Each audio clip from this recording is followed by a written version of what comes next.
Well, our man in Tokyo, Seijin. Yes. Seijin, if I already know you, that is really something. How do you think we can heal the wounds of people who were hurt by bad or unhappy religious people? Is that eerie? This is eerie. I have a good friend who was like an older brother to me who's an atheist. A big reason is he doesn't believe in God. A big reason he doesn't believe in God is because he was sexually molested by a member of his mother's church when he was very young.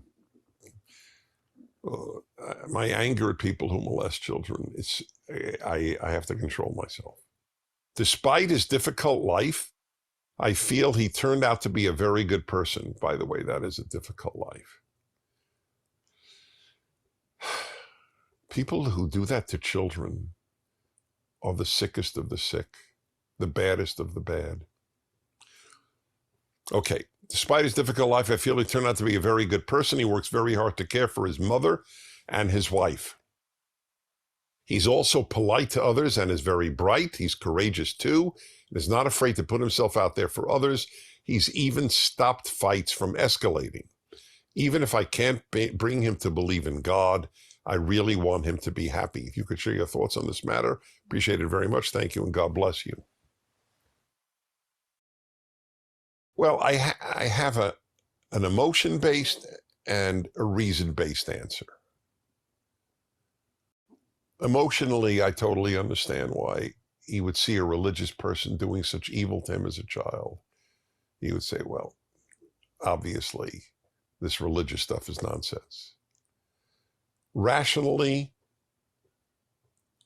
the fact that this person seemed to be religious was irrelevant, was completely irrelevant.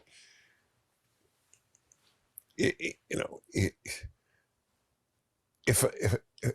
a member of some ethnic group or race beats you up, it might be natural to have hostility to that group, but it's not rational. Because every group has so many good people in it. And God allows people to do bad. What is his choice? To stop everybody who's going to hurt somebody? We'd be robots. We chose not to be robots by eating of the tree of knowledge and leaving the Garden of Eden. That's what the story is about. We rather live with pain in a free world than live in a painless, unfree world. It's like the question, if you could be attached to a machine that would have you happy all the time because it figured out how to manipulate your nerves and you just lived in that machine, would you live there? Probably not. Anyway, the God issue, it depends on your friend's ability to be persuaded by the rational against a powerful feeling of anger.